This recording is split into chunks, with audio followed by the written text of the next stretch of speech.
Nikhil Kamath, he's the co-founder and CIO at Zerodha, joining in to talk a little bit about managing money on a profit-sharing basis for ultra HNIs, as well as their new category 3 AIF in September that was just launched. Thank you for joining us.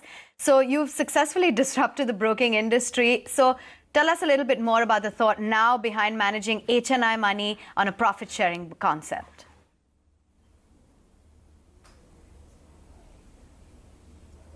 Hi, so the new company which we've started is called True Beacon. What we believed is the asset management industry in India has not changed in a long time, over the last decade or two. And most models are not essentially aligned with the clients, and there are too many middlemen. So with True Beacon, what we're trying to do is have a client aligned model wherein we only charge the client when they make a profit. So we would not have an annual maintenance charge or any kind of a AMC or a distributor charging money up front. The only thing we charge under True Beacon is a 10% carry at the end of the year when the client has made money. Okay. How much money then are you currently managing, and out of that, how much would be your own money? If you could just give us a sense of that.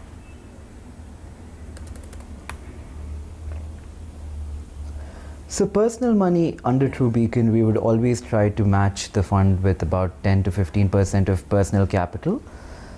True Beacon is an open-ended fund, so clients can come in when they want, go out when they want. We started the fund about 3 months ago. It's structured as a category 3 AIF under the Indian regulations.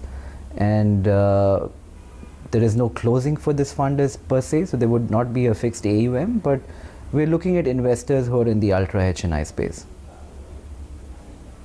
Okay, now the minimum ticket size for AIF is about 1 crore of rupees, but you're accepting only above 15 crores. What about the lost opportunity? Smaller investors, so much out there. Are you worried?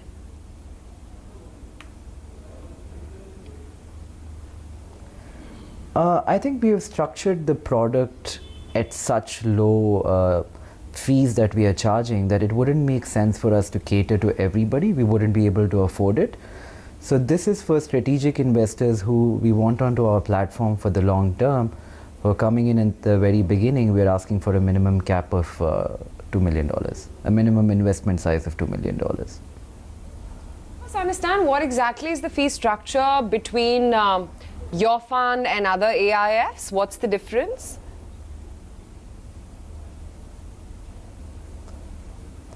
I think typically ours is a long short fund and a long only fund. So there are 2 buckets in the fund. 50% to 60% is a long only passive bucket. The balance is a long short fund.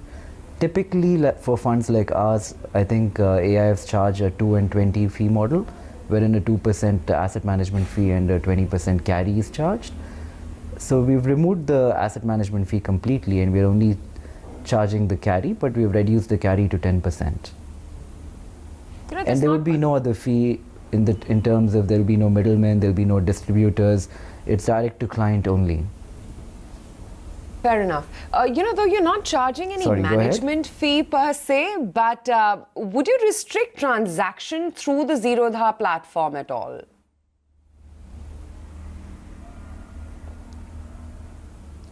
We would use a bunch of brokers to execute transactions, but there would also not be costs like brokerage or anything charged on these on the AUM of the fund.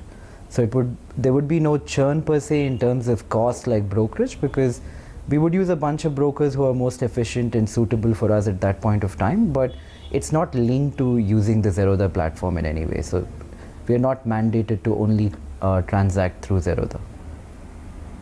Nikhil, there's not much history to judge the fund performance, but from the data available, your fund has underperformed the Nifty in each of the time frames. Why is that so?